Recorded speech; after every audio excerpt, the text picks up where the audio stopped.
Hey everyone, welcome back to Dolly Cooks. I'm Dolly, and on this show we cook. It is almost Halloween. It's just like 2 weeks away. So we're doing a Halloween recipe today. So I love like spooky, gross takes on food for Halloween parties, and it's something that my mom and I always did growing up. We'd make the most disgusting looking stuff. It always tasted good, but it looked gross. And that's pretty much what we're doing today. We're going to be making meatloaf, which I'm assuming you all have really good inferring skills, is a foot-shaped meatloaf. So really for this recipe, if you already have a meatloaf recipe you love, just use that and you're gonna end up shaping it like a foot, and I'll give you a couple tricks on making it look really gruesome. I'm gonna be making turkey meatloaf in this video. More often than not when I make meatloaf, it does tend to be with ground turkey. I like the flavor of it. And it's just one little way to eat a little less beef, but I do love a beef meatloaf, and in 2 weeks on Halloween I'll be making a meatloaf with beef. But for this one, because I'm going to be eating it twice this month so I can show you all, I'm doing turkey. So I'm going to get started with the chopping of the vegetables. The vegetables are going to get sauteed and cooked just a little bit, then they'll cool. Second part of the recipe is really just stirring everything together. So we'll have meat, eggs, breadcrumbs, the vegetables. Then the third thing is shaping it into a gross looking foot and baking it, and then it'll be ready. 1 medium onion.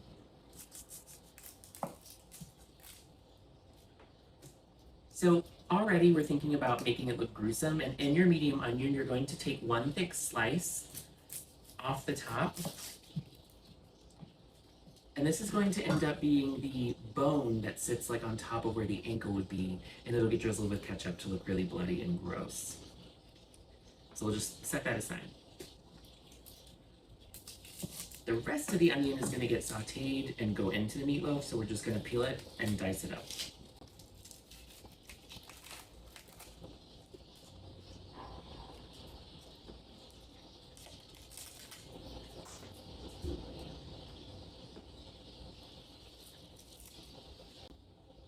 Almost got it. Now, the turkey meatloaf I'm showing you is not rocket science. And to be frank, no meatloaf is really rocket science. It's a very what you have in your fridge, what you like kind of food. In this one, onion is necessary. Some kind of herb is going to be necessary. I'm using a little bit of chopped fresh thyme, which I've already done. I like bell pepper in mine. I'm not putting one in this one because I thought I had one, and then it turns out I didn't. But I did have some celery in my fridge that was like, hello, use me. So I'm putting in a little bit of celery. Some people put carrots in, other stuff, but really you just need a little vegetable base, and I usually do bell pepper, onion, and sometimes celery.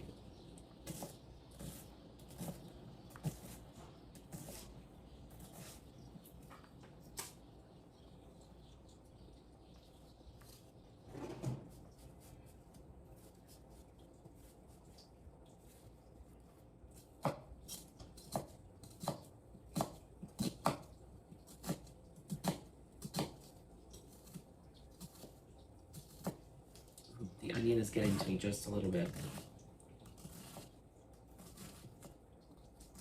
Okay.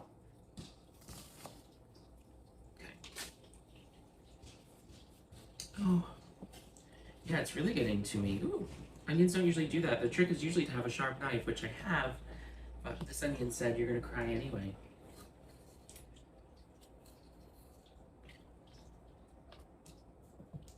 So I'm just dicing the celery up, so I'm running my knife down to create some thin little strips.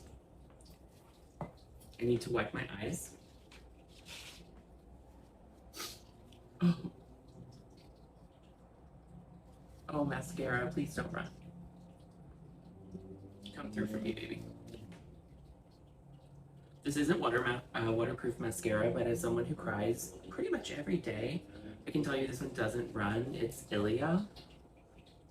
Love. Okay. Get it together. All right, and then we're just going to quickly dice up our celery.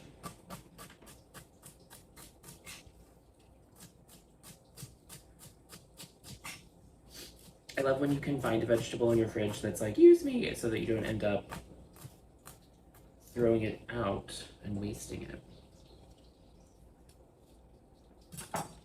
All right, come join me over at the stove, okay? Okay, so I do already have my oven preheating to 325 degrees, and now I'm just gonna soften up these vegetables. You're just gonna put the onion and the celery or bell pepper or carrot or whatever combo veggies you're using into the pan all together. You can see I actually did include the little bit of celery leaves that were there. Why not? And we're gonna let these soften for a few minutes. We don't want them to brown, but we do want them to sweat and turn translucent.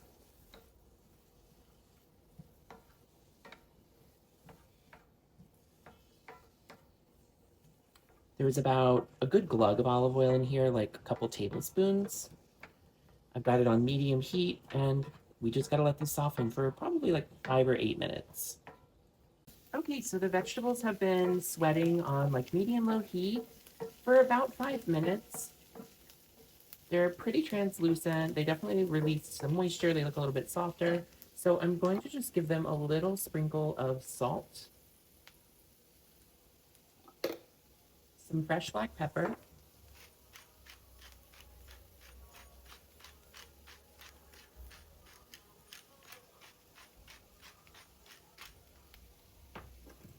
and then our herbs, which is a couple teaspoons of fresh thyme and a quarter of a teaspoon of dried oregano.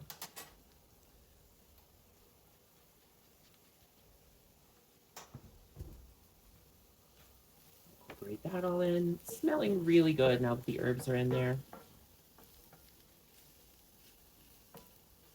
And that little bit of salt will help draw out some more water from our vegetables. Now, before I turn off the heat, I'm going to add a couple more things just to really give some flavor to this meatloaf. I'm going to put a tablespoon of Worcestershire sauce.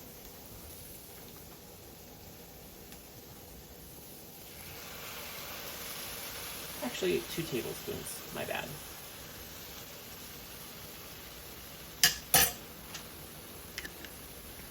Along with a tablespoon of tomato paste.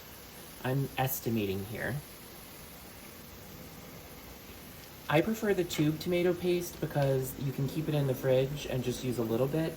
Whereas when you buy it in those little cans, it's really hard to use that much tomato paste at a time unless you're doing like a really big project. I just find that you waste less when you buy the tomato paste in the tube. So gonna cook the Worcestershire sauce and the tomato paste just until they're sort of incorporated and have had a chance to sort of like get that raw bit off of them. But there's a lot of flavor happening in here. Both tomato paste and the Worcestershire sauce have a lot of like umami and will add depth of flavor. And now I'm gonna turn off the heat and let this cool. And then we'll mix the rest of the meatloaf all together. Okay, so while the vegetables are cooling and before I mix it in with our turkey and egg and breadcrumbs, I'm just gonna finish one more thing for the sort of gruesome effect of making this look like a foot. So if the slice of onion is a piece of bone sitting like on top of the ankle, we are going to make slices of garlic for the toenails. And you want to take your peeled clove and just thinly make little thin slices. And then when you're decorating it, putting these on as the toenails, you sort of just see like which one goes where based on the size it should be.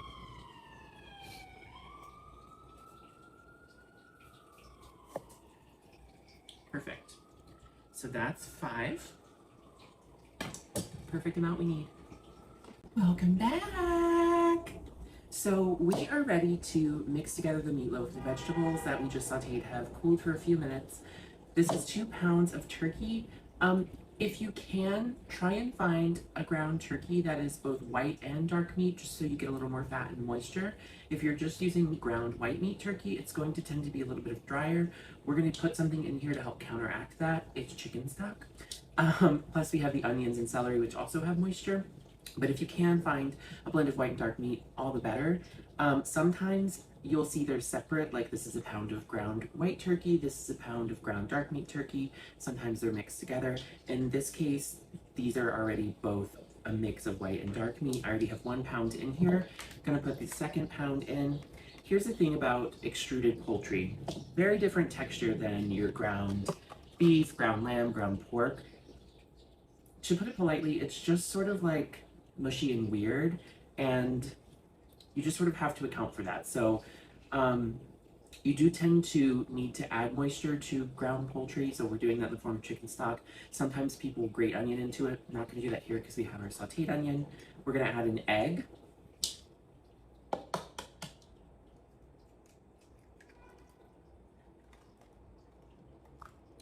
Three-quarters of a cup of breadcrumbs.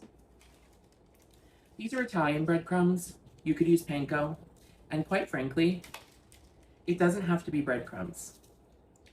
Growing up, my mom's meatloaf was always beef, first of all. But secondly, I grew up in East Tennessee. We did not have like Italian breadcrumbs in the pantry. We weren't cooking like that, frankly.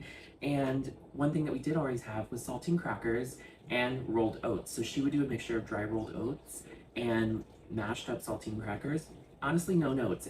The combo of those two does give a good texture, but some people put like cooked rice, farro, matzo meal. Like you just need some sort of binder.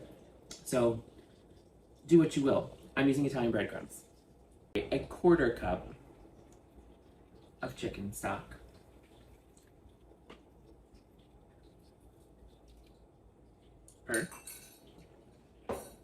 And our sauteed vegetables.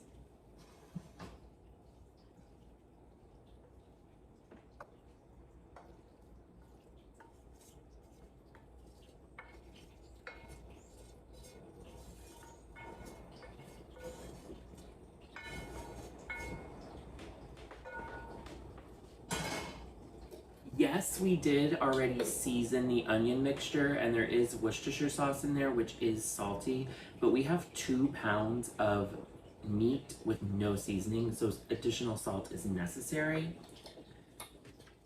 I'm going to put 1.5 teaspoons. Typically you put 1 teaspoon of salt per pound of meat, but because this vegetable mixture has salt and the Worcestershire sauce, which is salty, I'm gonna go a little less. I know from experience, for me, this is the right amount of salt. However, when you're cooking meatballs, meatloaf, things like that, after you mix this together, if you're not sure and you don't want to be disappointed, take a little tablespoon off, little skillet on the stove, cook up a little meatball and taste it.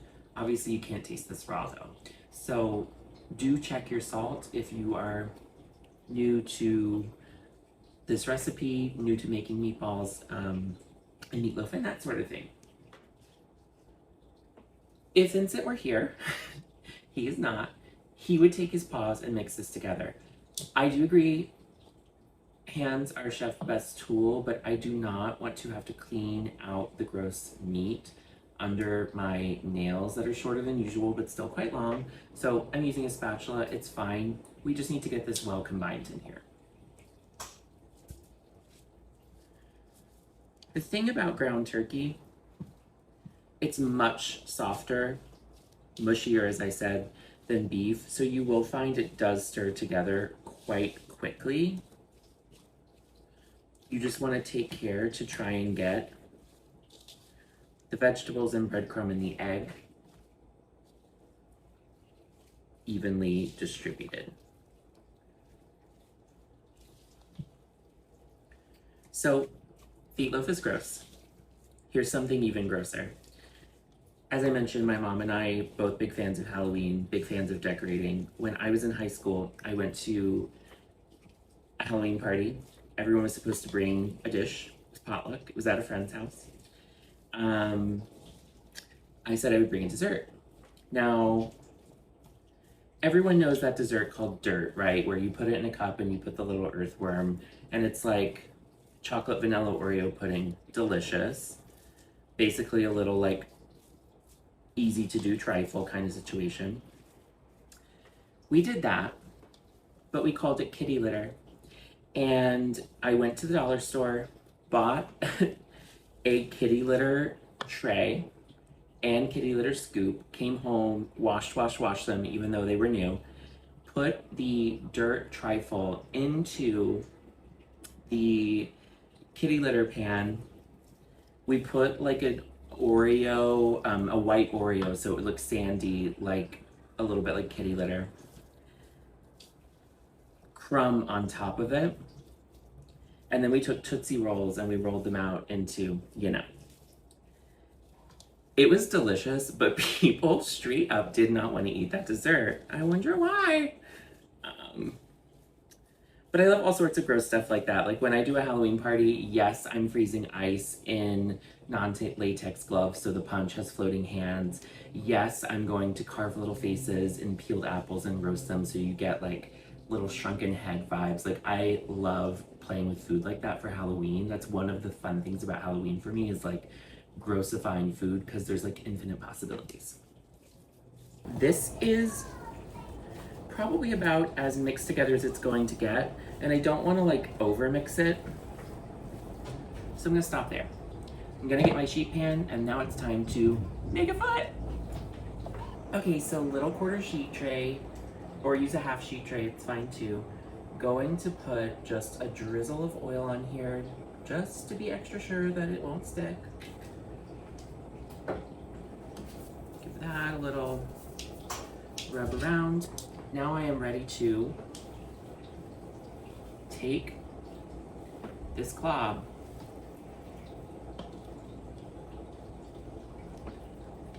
and make a foot.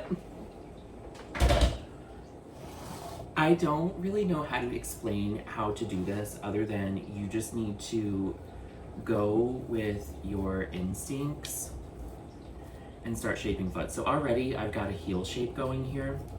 But now I need to take a little bit and build up so we have a little bit more of like an ankle-y situation. And I need to start tapering this side down. You can already see like it's giving foot. And it also sort of naturally already has a big toe. Like I'm telling you, like this is so diabolically stupid. So again, big toe, right? And then it gets a little more narrow. You just play with it. Play with your food.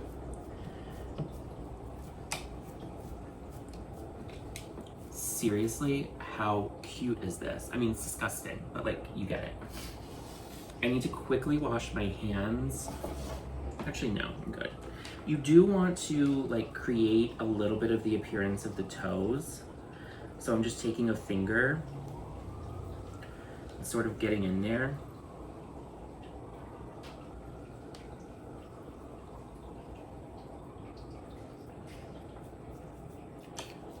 Okay, now our onion that we sliced from the very beginning sits right on top here, right as like a little bone.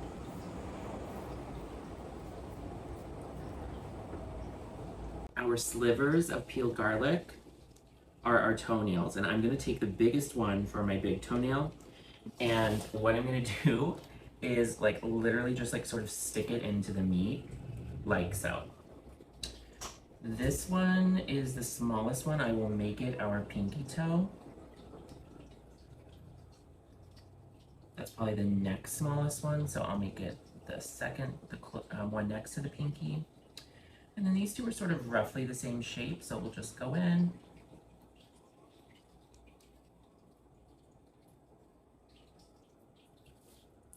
Just like, look at this. This is so stupid. While I'm here, and I don't think I've done this yet in the video, I don't know why I didn't do it in the beginning. I did not invent meatloaf. I learned about this from Sunny Anderson a few years ago on The Kitchen. She took like, I think her basic meatloaf recipe and did this on one of their Halloween episodes. I love that show and I love her. And I was just like, that is so silly and disgusting and stupid. And I ran and did it immediately. And I've been making it ever since. Literally every Halloween, there's meatloaf on my table. And in 2 weeks when it is Halloween, I'm going to be making another one for a little dinner party for some friends. So I'm gonna wash my hands and then we need to make this extra gross and get it in the oven. Here comes the gross part. We know what meatloafs normally get topped with, right? They get topped with some ketchup. But here we're using blood. So at our bone, you want to make it look like blood is dripping off of it. So just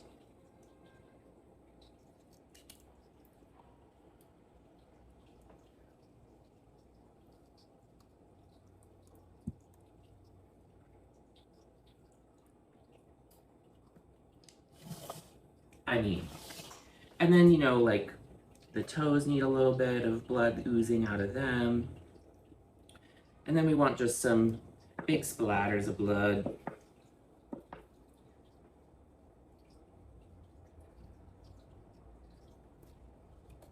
And you can serve it with more at the end, of course, and I do. This is going to go into a 325-degree oven for about an hour until it is fully festered.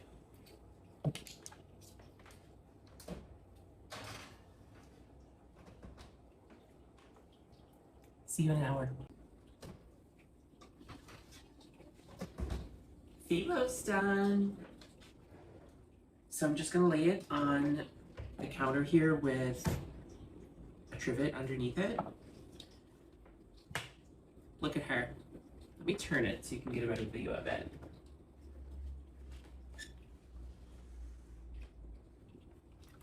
Hold her a little closer and then put her back down.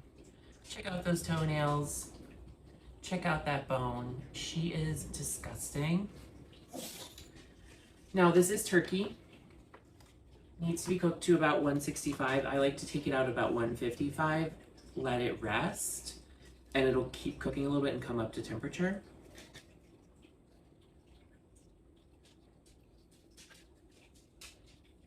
It's at 157, so perfect. And it's gonna rest for a few minutes and it'll come up to temperature. This is a thermopen. If you are someone who is learning to cook and you're scared of undercooking your meat, or you cook a lot and you're looking for a really good instant read thermometer, this is not cheap, but it is so nice. Instant read, so easy to use. I love it. Anyway, this is gonna rest for a minute. I'm gonna put it on a platter. Now, serving wise, obviously meatloaf. Pretty classic American food, right? You can eat it with macaroni and cheese, greens, mashed potatoes, roasted potatoes, cream corn, rice, buttered noodles, on a sandwich the next day cold. Like, serve it with whatever you want. For the Halloween vibe, couple just quick little cutesy things. You could serve this with poltergeist potatoes, aka spicy roasted potatoes, and some killer kale with a deadly amount of garlic, aka sauteed kale with a lot of garlic and olive oil. If you're looking to make this a whole menu, easy appetizer, the name is already there, you don't even have to Halloweenify it. Deviled eggs, I mean, hello. But anyway, BRB. Just moved our meatloaf to a platter, and honestly for this, I do like having it on a white serving platter because it makes the red pop. And what I like to do is actually just go a little bit even more psycho on it and just add some like blood streaks to the sides of the platter.